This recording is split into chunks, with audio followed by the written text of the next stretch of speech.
श्री स्वामी समर्थ. गुरुचरित्र अध्याय 21. मृत बालक सजीव केला. ओम श्री गणेशाय नमः. ओम श्री सरस्वती नमः. ओम श्री गुरुभ्ये नमः. ओम श्री कुलदेवताय नमः. सिद्धयोगी नामधारकाला म्हणाले, नामधारका, त्या ब्रह्मचार्याने त्या मेलेल्या मुलाच्या आईची विचारपूस केली व तिचे सांत्वन करीत म्हणाले, हे बाई, तू विनाकारण शोक का करीत आहेस? मला सांग, या जगात कोणी चिरंजीव झाला आहे का? तो जन्मास आला, त्याचा मृत्यू अटळ आहे. हा संसार म्हणजे पाण्यावरील बुडबुडा आहे. हा देह पृथ्वी, आप, तेज, वायू व आकाश या पंचमहाभूतांपासून बनलेला आहे. ही पंचमहाभूते विलग झाली की या देहाचा नाश होतो. या महापंचभूताचे गुण मायापाशाने माणसाच्या ठिकाणी भ्रम निर्माण करतात. त्यामुळे पुत्र, मित्र, पत्नी इत्यादी विषयी आसक्ती निर्माण करतात. हे 3 गुण आहेत, ते म्हणजे सत्व, रज व तमोगुण. तत्वगुणाने देव, रजोगुणामुळे मनुष्य व तमोगुणामुळे दैत्य निर्माण होतात. या गुणानुसार कर्मे घडत असतात. कर्म चांगले वाईट जसे असेल त्यानुसार त्याचे फळ मिळते. गुणानुसार इंद्रियाच्या भोगाची वासना प्रबळ ठरते व सुख दुःख भोग येथे येतात. पूर्वकर्मानुसार प्राणी जन्माला येतात व देह प्रारब्ध भुगतात. कल्पवर्ष आयुष्य असणाऱ्या देह ऋषींनाही अंत असतो, मग मनुष्याची काय कथा? देह अवस्था सतत बदलत असते. जन्म, बालपण, तारुण्य, वार्धक्य व शेवटी मृत्यू हे अटळ असते. मृत्यूनुसार जीवनाचा पुन्हा नवीन देह तयार करतो. मृत्यूनंतर जीवात्मा पुन्हा नवीन देह निर्माण करतो. हे जन्ममरणाचे चक्र सतत चालू असते. जे ज्ञानी असतात ते जन्म मृत्यूचे दुःख मानित नाहीत. जन्मास येणाऱ्या प्रत्येकाची ललाट रेषा ब्रह्मदेवाने लिहून ठेवलेली असते. प्रत्येकाचे ते पूर्वजित असते, त्यानुसार प्रत्येकाला तशी गती प्राप्त होते. म्हणून कोणी बालपणी मरतो तर कोणी म्हातारपणी. स्वप्नात दिसलेले धन जसे खरे मानता येत नाही, त्याचप्रमाणे देहादिकांची खात्री करता येत नाही. आजपर्यंत तू कोणकोणत्या योनीत जन्म घेतला हे तुला सांगता येईल का? तू मनुष्य योनीत जन्म घेतला होतास असे मानले तर या प्रत्येक जन्मात तू कोणाची आई होतीस, कोणाची पत्नी होतीस? तुझे आई वडील कोण होते हे तुला सांगता येईल का? नाही ना. मग या पुत्राचा योग झाला म्हणून विनाकारण शोक का करतेस? हा देह पंचभौतिक आहे. हा देह चर्म, मांस, हाडे, मूत्र याचा नश्वर गठ्ठा आहे. कसला पुत्र आणि कसला मृत्यू? तू विनाकारण शोक करीत आहेस. आता हे मुलाचे प्रेत अग्निसंस्कारासाठी देऊन मोकळी हो. ब्रह्मचार्याने असे परोपरीने समजावले असता ती ब्राह्मण स्त्री म्हणाली, स्वामी, तुम्ही जो काही उपदेश केला तो मला पटतो, पण तरीही माझ्या मनाचे पूर्ण समाधान होत नाही. प्रारब्ध हे जर अटळ असेल तर परमेश्वराची भक्ती कशासाठी करायची? परिसाच्या स्पर्शाने लोखंडाचे सोने नाही झाले असे कधी घडते का? मी भाग्यहीन, दुर्दैवी म्हणून श्री गुरूंना शरण गेले. त्यांनी मला अभय दिले. मी त्यावर विश्वास ठेवला. ताप आला तर मनुष्य वैद्याकडे जाऊन औषध घेतो. श्री नृसिंह सरस्वती त्रिमूर्तीचा अवतार आहे. त्याने मला वर दिला तो असत्य कसा ठरेल? मी त्यांच्या वचनावर पूर्ण विश्वास ठेवला. असे असतानाही मला पुत्रयोगाचे दुःख का भोगावे लागत आहे? श्री गुरूंचे वचन खोटे ठरले. आता मी कोणावर विश्वास ठेवू? त्यापेक्षा मारणे बरे. आता मी प्राण त्याग करते. त्या ब्राह्मण स्त्रीचा प्राणत्यागाचा अटळ निश्चय पाहून ब्रह्मचारी तिला म्हणाला, आता तुझा हा निश्चय ठाम असेल तर मी तुला सांगतो तसे कर. तू श्री गुरूंच्या वचनावर विश्वास ठेवलास. तुला पूर्णायुष्य पुत्र झाला, पण त्याला मृत्यू आला. म्हणून तू श्री गुरूंच्याकडे जा आणि तेथे तुला वर मिळाला त्या कृष्णा पंचगंगा तीरावरील औदुंबराखाली मुलाचे प्रेत ठेव व तेथे प्राणत्याग कर. ब्रह्मचार्याने असे सांगितले असता ते त्या ब्राह्मण स्त्रीला पटले. मग ती मुलाचे प्रेत पोटाशी बांधून औदुंबराजवळ गेली. तिने पुत्राचे प्रेत गुरुपादुकांजवळ ठेवले.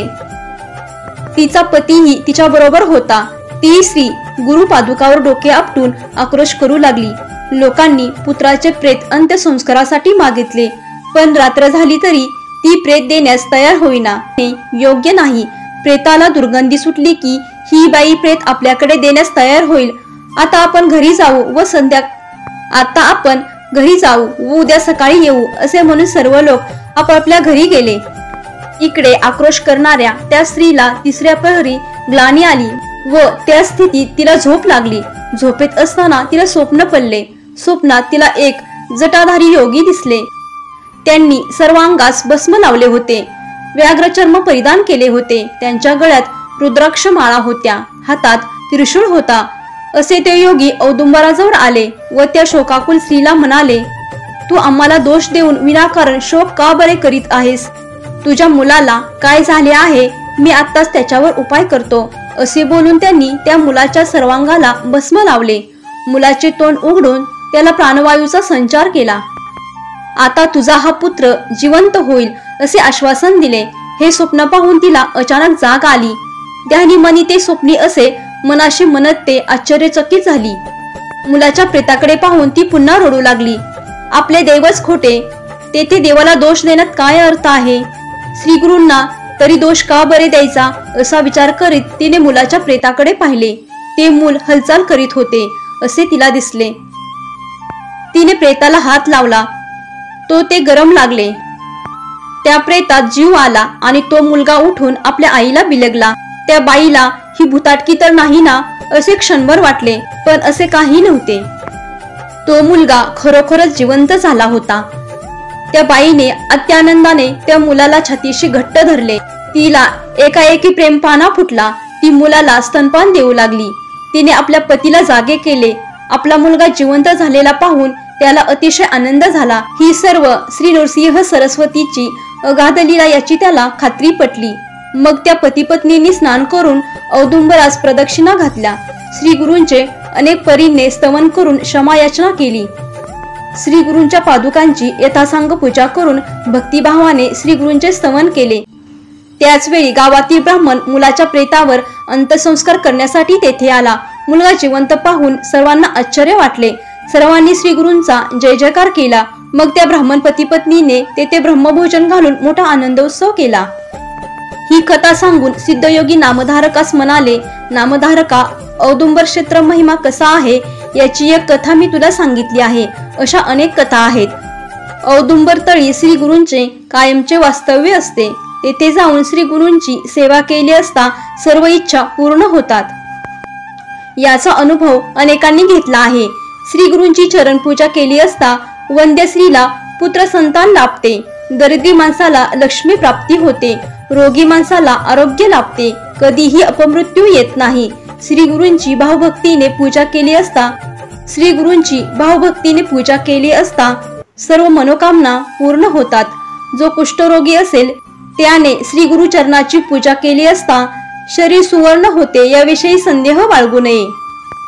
श्री गुरु चरण पादुकांची पूजा केली असता हृदयविकार, गंडमाळा, अपस्मार इत्यादी दोष नाहीसे होतात. मंदमती, बहिरा, मुका, पंगू, रक्तपितीग्रस्त यांनी औदुंबराची सेवा केली असता सर्व दोष जातात.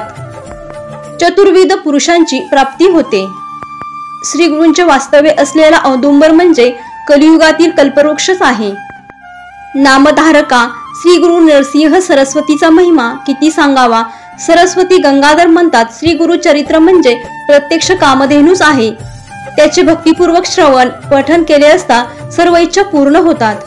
अशा रीतीने श्री गुरुचरित्र अमृतातील मृत बालक सजीव केला नामाचा अध्याय 21वा समाप्त. श्री गुरु दत्तात्रेय प्रणमस्तु. आजच्या या व्हिडिओमध्ये मी तुम्हाला गुरुचरित्रातील 21वा अध्याय संपूर्ण सांगितलेला आहे. तुम्हाला जर हा व्हिडिओ आवडला असेल तर व्हिडिओला लाईक करा, शेअर करा आणि चॅनेलला सबस्क्राईब करा. धन्यवाद.